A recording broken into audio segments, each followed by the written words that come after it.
Et on se retrouve pour notre deuxième épisode par rapport à cet été qui chantait.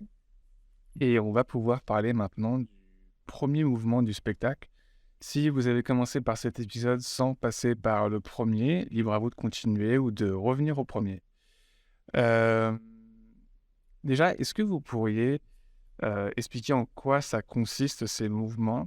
Et puis aussi, est-ce qu'il y a des thèmes qui sont présents, des thèmes spécifiques par exemple?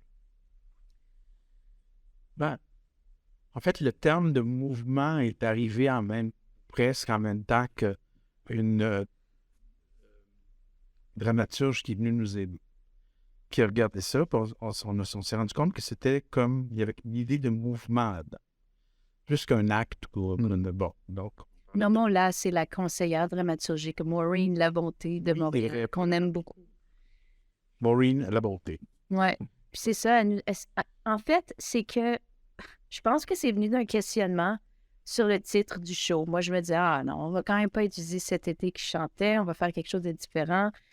En tout cas, on a été en réflexion pendant plusieurs mois là-dessus, on a creusé nos méninges pour trouver des noms, puis à un moment donné, Maureen dit, tu sais, là, cet été qui chantait, c'est chantait, hein? C'est le chant de l'été.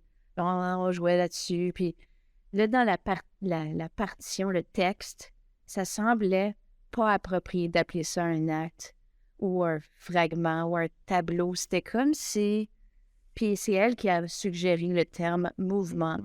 3 mouvements. Et puis, c'est vrai que dans la pièce, on dirait qu'il y a toujours quelque chose qui bouge. Il y a des moments il y a des personnages, des fois, qui sont dans des moments d'immobilité, mais il y a toujours quelque chose qui vit. Ça y est venu aussi parce que Mano parlait de la symphonie du vent. Oui. On disait la symphonie du vent qui est toujours présente, mais qui devient une apothéose à un moment donné dans le spectacle. C'est ça. Que c'est une symphonie, il y a donc des mouvements. Puis, puis je pense que oui, c'est tout à fait approprié. Puis les trois mouvements, le premier s'appelle Petite Rivière, c'est le nom du lieu.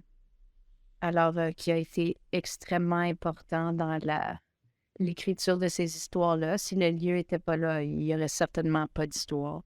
Alors, dans ce mouvement-là, on installe le village de Petite Rivière. Je ne sais pas si tu veux essayer de décrire ce village-là, Gérald. Oui. On est avec toi. Ben moi, je dirais, comme c'est des... Moi, je le voyais comme toujours une petite aventure quand on se déplaçait là, quand on a visité. Et il y avait, même avant qu'on ait visité plus le village, on entendait le train qui passait beaucoup comme ici, mais le son est différent parce qu'il y a le fleuve et il y a des grandes falaises ou collines et le son est différent. Ici, l'écho va partir suivre les plaines là-bas. Ça va faire la courbe de les falaises et tu vas l'entendre en bas, puis tu vas l'entendre monter comme si ça monte dans le ciel. Et c'est un peu comme si ça fait une courbe, puis ça nous emmène vers le fleuve. Et quand on va vers le fleuve, on a toujours l'impression que le vent nous emmène vers le village. Alors, c'est toujours un peu cette aventure de te promener alentour. Et puis, c'est un petit village de campagne. On est assis sur la galerie un soir, puis on voit un porc-épic qui passe, puis après ça, une moufette qui passe, puis il y a tous les sons, les oiseaux, le vent, le train. Alors, c'est un peu comme tu es toujours dans une petite aventure d'une manière ou une autre. Puis il y a une scène qui le décrit beaucoup, c'est on voit le village sortir un peu comme un train qui passe. Alors, on a cette aventure du train qui nous amène quelque place, puis le train et le village, c'est comme si soit on rentre dedans ou on l'a visité déjà. Alors, c'est Pour moi, c'est assez difficile de décrire exactement, mais moi, c'est plus que même tous les jours quand on travaille, c'est une aventure. Je revisite des nouvelles places, des nouveaux voisins tous les jours un peu. Alors, c'est... Ça vaut la peine de dire que, tu sais, nous, cette moitié de la table, on vient des plaines, paysages plats à perte de vue. Puis, Petite-Rivière, c'est un village sur le bord du fleuve. À côté, compte une grosse montagne. Puis, pour se rendre, tu dois partir de Québec, puis longer le fleuve, puis monter j'appellerais ça des montagnes. Ah oui, c'est des montagnes. Tu montes quasiment au sommet d'une montagne, puis pour te rendre à Petite-Rivière, tu dois tourner ton auto pour aller dans la direction du fleuve. Et là, tu vas à Petite-Rivière, puis c'est une route qui va mais vers le bas. Puis tu as même en route à Petite-Rivière, fait que la route descend droit vers le fleuve, puis on dirait à la dernière minute, la route fait une courbe pour longer le fleuve. Alors, comme la première fois que je suis allée, j'avais l'auto de mon chum, puis j'ai brûlé ses freins parce que je savais même pas comment conduire dans des circonstances comme ça. Puis, il y a même des arrêts d'urgence tellement c'est à pic, là, comme il dit pour des gros camions, il y a comme des arrêts d'urgence. Puis, c'est incroyable parce que vraiment, tu descends, puis tu vas vers le fleuve, comme si tu allais plonger dedans avec ton auto. Puis là, tout d'un coup, tu arrives presque dans le fleuve, puis là, woum, ça tourne, puis ça longe. Puis c'est ça, tu sais, dans notre show, on voit souvent la silhouette du village. C'est parce que c'est exactement comme ça que le village est en réalité. Il s'articule le long d'une route qui longe le fleuve. C'est musical. Puis t'as un endroit, c'est comme un genre de... C'est fait par l'humain, là. C'est une sorte de presqu'île créée pour aller regarder le village au loin. Alors, c'est comme si tu t'en allais dans le fleuve pour avoir un point de vue sur le village. Puis c'est ça l'image qu'on déploie dans le premier mouvement pour montrer le village. C'est comment il s'articule. Et derrière lui, il y a la montagne. Et juste avant le fleuve, il y a le petit chemin de fer qui l'entretiennent tant bien que mal, alors que ça se fait un peu ronger par la marée. Puis, fait que c'est comme c'est un endroit pas mal différent que les plaines, tu sais. Puis, le chalet de Gabriel se trouve essentiellement, quasiment au bout. Parce que là, il y a un cul-de-sac parce qu'ils ont construit les pentes de ski du massif de Charlevoix. Elle ne devait pas être contente à l'époque où ils ont développé ça. Mais bon, alors elle habite presque au bout de la route, ce qui fait que c'était un endroit très tranquille. Elle était direct sur le bord du fleuve. Elle avait une petite maison, un petit chalet au volet vert avec 2 chambres, très, très simple, avec des grandes fenêtres. Puis c'est ça le lieu qu'on raconte dans ce premier mouvement, je pense. Dans toute la pièce, mais le premier mouvement, vraiment concentré sur établir ce lieu-là. Puis t'es arrivé à ce chalet-là un soir. Elle parle sur le long du fleuve, tout ça. Puis pour moi, c'est un des moments fondateurs du spectacle. On a parlé, on s'est promené, on a parlé du spectacle, tout ça. On est assis ici le soir, crépuscule, puis on est assis devant le chalet en face au fleuve. Gérald est allé chercher un harmonica. Il a joué. C'était comme une espèce de première esquisse de ce qui était pour être le spectacle. Et là, ça se retrouve comme le spectacle. Oui. C'est une scène. Puis de chez elle, on voit le fleuve, hein, c'est ça? Oui, ouais. Clairement. Est-ce qu'il y a beaucoup d'arbres qui se trouvent entre chez elle puis le fleuve? Pas vraiment. Je pense à son époque, il l'avait taillé pour qu'il s'aille une vue du fleuve. Ouais. Puis là, ça a changé un peu. Tu sais, si tu compares les photos puis la vue actuelle, c'est plus tout à fait pareil, mais il y a beaucoup de choses qui sont restées très similaires. Tout son ces vieux meubles apparemment dans la maison, certaines, la vaisselle, c'était les livres, tous les livres, puis c'est dédicacé à Gabriel. T'es comme, je suis là. Et donc ça, c'est la maison là où vous êtes allé, c'était là. Oui, Ouais. c'est ça. Oui, c'était son chalet dont elle parle dans les histoires. Puis c'est ça, on a fait des résidences de création là-dedans. Alors, tu sais, Vous en avez fait plusieurs? 2 fois. 2 fois. La première fois, je suis allée toute seule. Puis comme c'est à 1 heure de Québec, j'étais revenue à Québec entre les 2 semaines. J'étais revenue à Québec pour faire des emplettes. Puis j'avais appelé Pierre. Pas en urgence, mais comme moi, j'étais jeune à ce moment-là, puis j'avais pas une tonne d'expérience, fait que je savais pas comment commencer vraiment. Fait que c'est pour ça que j'ai rencontré Pierre pour un café, puis qui s'est mis à avoir des feux d'artifice qui sortaient de sa tête. C'était cette fois-là. Puis donc, en parlant avec lui, c'est devenu évident que si on pouvait retourner dans ce lieu-là pour démarrer le travail, ce serait parfait. Parce que moi, je pensais, ma première résidence qui a duré 2 semaines, j'étais sûre que je sortais de là avec un texte. Puis ça n'a pas du tout été le cas. C'est bien plus lent que ça. C'était juste d'être là, puis de recevoir, puis d'absorber, de faire rentrer le paysage dans l'esprit, tu sais, dans le corps, dans les yeux, dans le cœur, que ça C'est pas à se faire parce quelque chose. tu n'y fais rien au début, ça veut dire que tu n'as pas d'idée derrière qui se développe, Ouais. ton inconscient presque. Donc, de toute façon, en étant dans ce lieu, en étant dans le lieu où elle a vécu, à visiter les endroits, on pose des jalons, des germes. On ne sait pas ce qu'ils vont devenir. On trouve une graine, tu sais, puis on la met là. Qu'est-ce qui va se passer après? On le voit ensemble, tu sais. Mais tu sais, je nous écoute parler, puis tantôt, on donne l'impression que le show est toujours extrêmement lent. Alors, c'est pas ça. C'est comme une pièce musicale.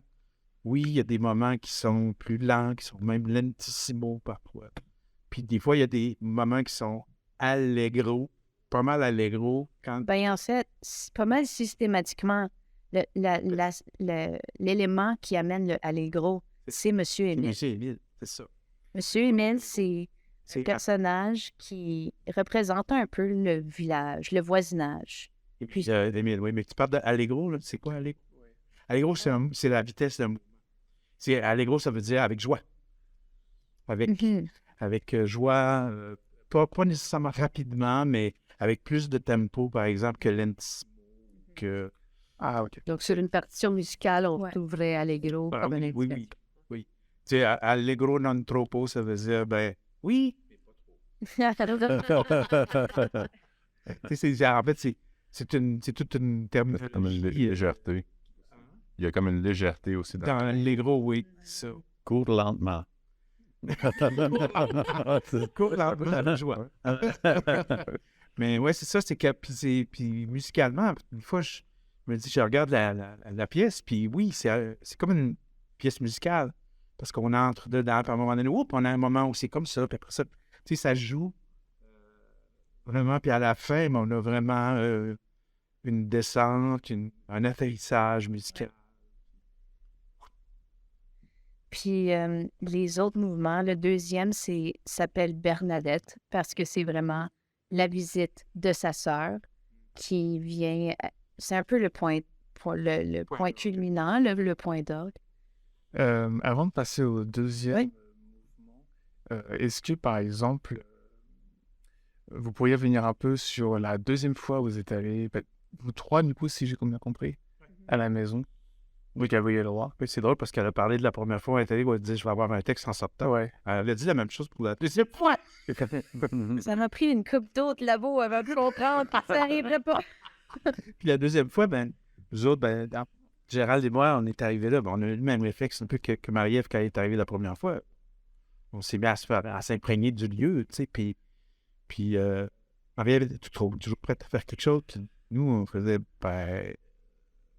non, on va prendre un petit café, on va prendre ça là-bas, on va faire telle chose. Ah, puis si on allait voir la chapelle, là, puis fait que finalement, on n'avait pas de texte à la fin. Ouais. Mais on avait quand même une base, vraiment, on avait une base. Ben, il y avait beaucoup d'idées quand même. Oui, il y avait une bonne base. Mais tu sais, c'est aussi, je réalise que c'est aussi parce que j'avais pas beaucoup d'expérience, tu sais, que moi, je savais pas exactement comment.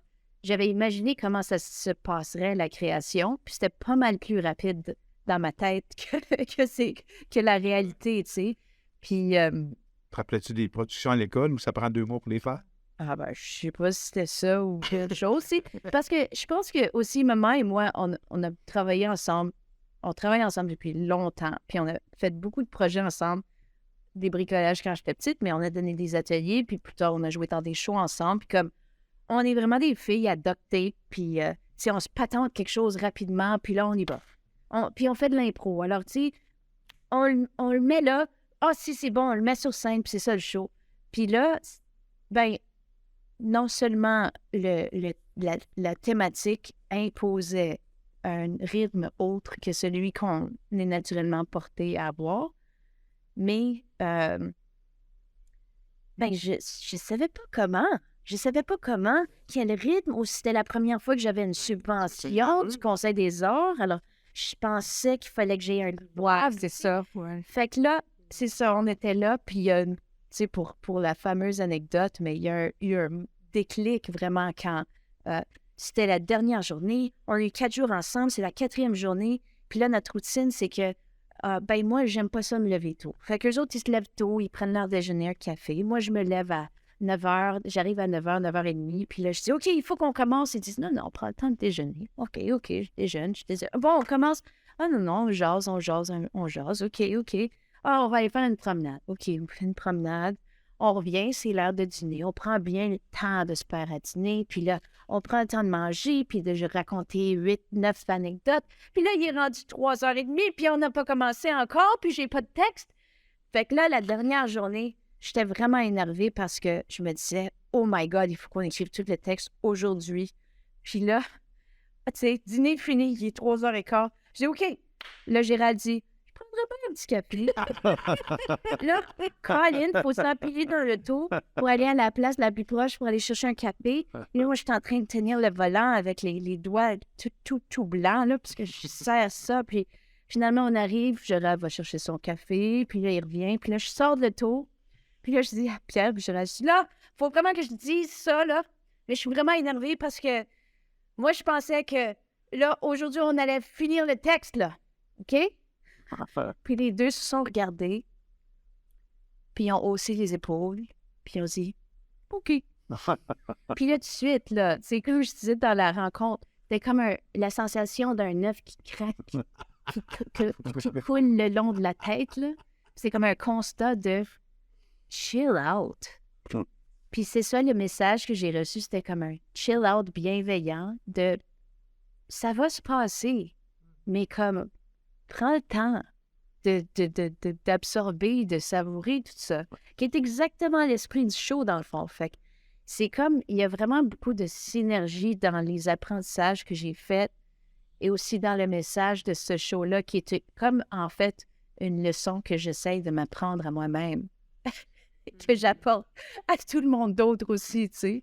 Bien, il y a une partie là-dedans aussi. Toi, tu avais tout ça sur les épaules, tout le stress fallait que tu livres quelque chose. Nous, on rentre. Moi, je connais pas du tout le monde des marionnettes, tout ça, mais je fais des paysages sonores. Alors, moi, je vais essayer de créer ça en musique et son, etc. Pierre, lui, tout ce qui est visuel, tout ce qui pourrait servir comme visuel, qui l'emmène en vie. Alors là, on est en train de découvrir ça, mais on découvre aussi la place qui est dans le livre. Mais aussi dans le livre, on a découvert des choses qui nous ont touchés. Alors, des choses, des fois, c'est profond, des choses qui nous faisaient rire. Puis, tout le temps qu'on était ensemble, on discutait de ça. Puis, comment ça nous touchait. Puis, des fois aussi, c'était quelque chose.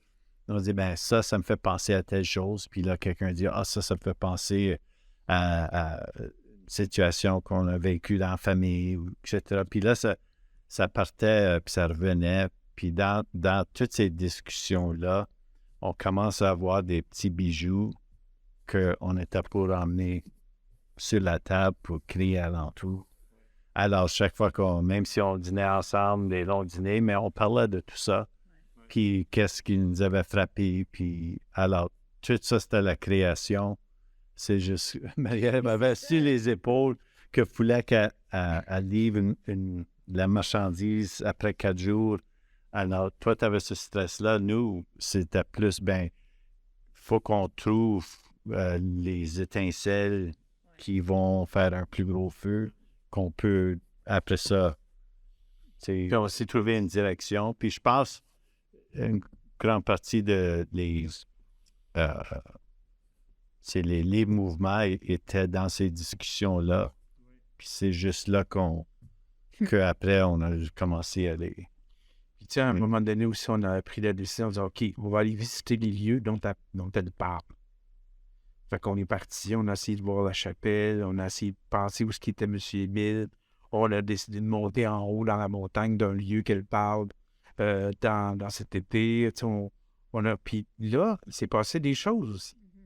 Parce qu'évidemment, on était dans des lieux, des fois pas nécessairement les bons, mais on avait l'ambiance, on avait comme il y a finalement, on a compris qu'il y avait 2 chapelles à chaque. Nous, on s'est avancé dans une chapelle, mais la vraie chapelle dont elle parle est à l'autre bout. C'est pas grave. On est à Petite-Rivière, dans une chapelle toute petite. Tout ça, tu sais, que ça a nourri aussi. Parce qu'après ça, on se ramassait au chalet. Puis comme disait Gérald, là, on se mettait à nourrir ça avec nos anecdotes, avec. Oui, ça me fait penser à telle chose. Puis ce qui est vraiment cool, c'est que le 14-15 juillet, on va jouer le spectacle à Petite-Rivière-Saint-François. La municipalité organise des célébrations pour le 40e anniversaire du décès de Gabriel Roy. Ils nous ont invités à faire partie de la programmation. Fait que des gens qui ne sont pas encore venus dans ce lieu-là vont avoir la chance de placer des images. Parce que dans le fond, vous autres, vous dépendez de nos impressions du lieu et ensuite des images qu'on a créées pour le show. Mais là, en venant à Petite-Rivière, vous allez pouvoir... c'est ça qui se parle. Ah! Tu faisais Steven, le Port-Québec, puis la moufette qui suivait le Port-Québec. Sur la montagne, il y avait des pins rouges avec le vieux parabo. C'est là que Marie a rempli sa déconfiture. On va mettre un monument, là. Ce sera dans le bas. Ça serait une taupe. Je vous ai pas entendu par rapport à Petite-Rivière. Est-ce que vous pourriez raconter votre expérience par rapport à ce mouvement? Bien, pour moi, c'est une question d'installer le lieu du crime, le lieu de l'histoire. C'est-à-dire, le premier mouvement, en tout cas, moi, de mon côté, je sens que le travail que j'ai à faire comme marionnettiste, c'est vraiment, OK, d'aider à créer les images de ce lieu dont on a parlé. Là. Donc, on a une montagne. Ah, tiens, il faut trouver une façon de créer justement ce village qui arrive en même temps que le train. Donc, il y a vraiment un mouvement. Il y a vraiment tu sais, je me dis, moi, mon point de repère que je connais de ce lieu-là, c'est le fleuve. Et puis, la grande route. Mais je suis jamais allée sur le bord du fleuve. Je connais pas la petite rivière du tout. Alors, quand tu me décris, OK, quand on arrive là en auto, là, il faut monter, je le vois, mais juste à partir de ce que tu me décris. Là. Je n'ai pas l'expérience de ça. Mais je sens que c'est vaste. Je sens que ce qui m'interpelle, c'est, bon, j'ai une vue sur le fleuve qui m'amène loin, loin, loin. Je sens le vent dans ce que vous décrivez. Je sens, quand tu parles de l'écho, tu sais, je connais, dans un autre coin de pays, là, je connais ce genre de mouvement là, de son qui frappe contre une paroi de roche qui revient comme... Alors, j'ai des morceaux du casse-tête de Petite-Rivière qui m'aident, moi, à créer le lieu. Puis ensuite, il y a les personnages. Puis je pense que je reviens à M. Émile que je joue, que j'incarne. Puis je me dis, OK, M. Émile, c'est un peu la foi de Petite-Rivière, des gens de Petite-Rivière. Puis alors lui, il est très attaché à cette terre-là.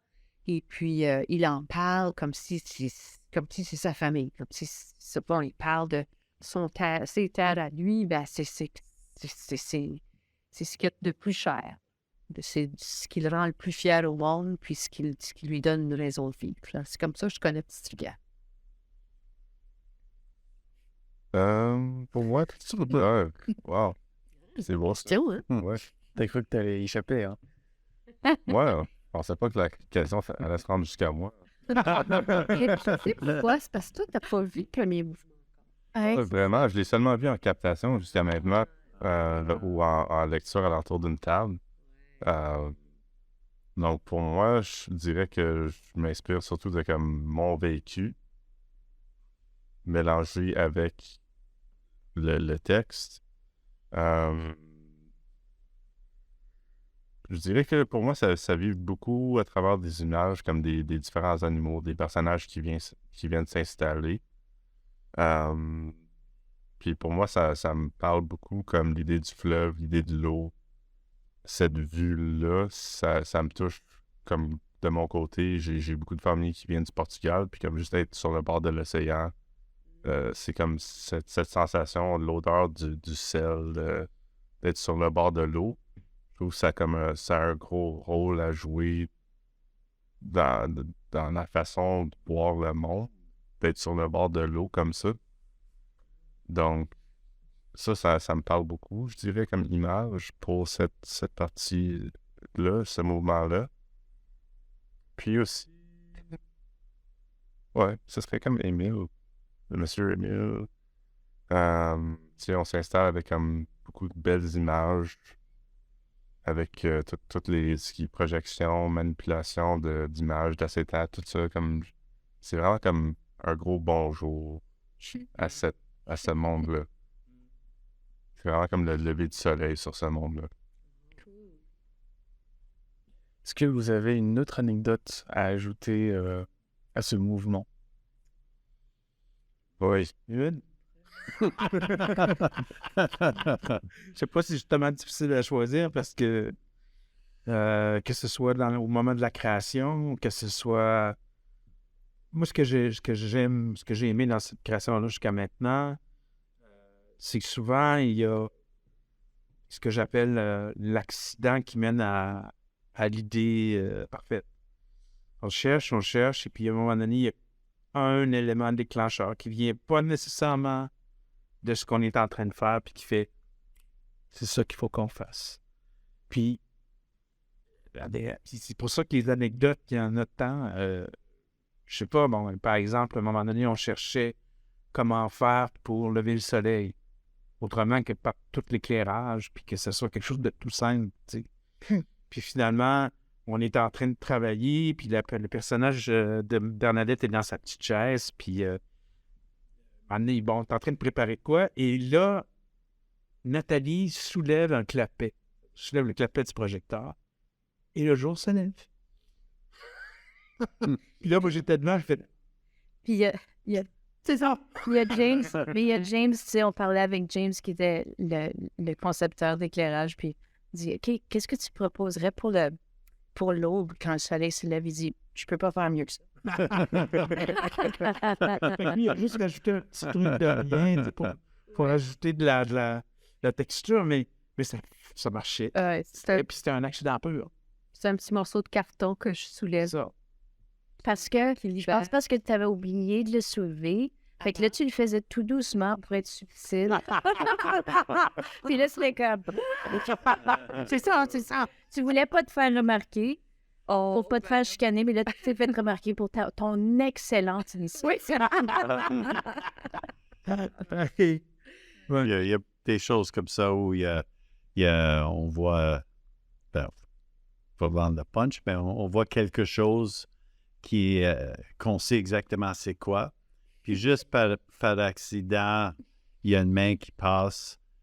Et là, on fait, voici la transition, parce que c'est presque exactement qu'est-ce qu'on vient juste de voir, mais on voit que c'est le symbole qu'on a besoin pour la prochaine image.